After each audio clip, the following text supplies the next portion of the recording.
Ngayon ay ginugunitan natin si Papa San Pio Ika-10.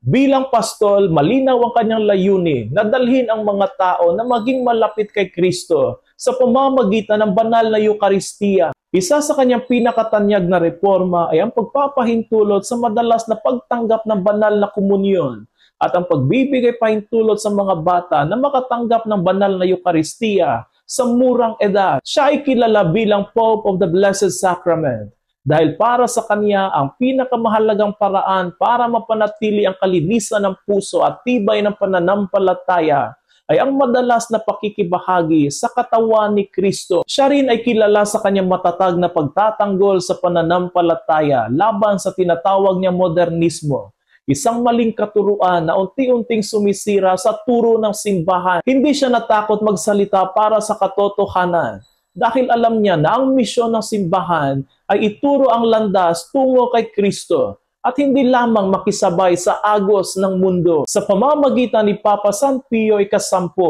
lagi tayong lumapit at tanggapin si Kristo sa banal na Eucharistia dahil gaya ng sinabi niya, ang banal na Eucharistia ang pinakamaikling daan patungo sa kalangitan. Papa San Pio Ika-10, ipanalangin mo kami.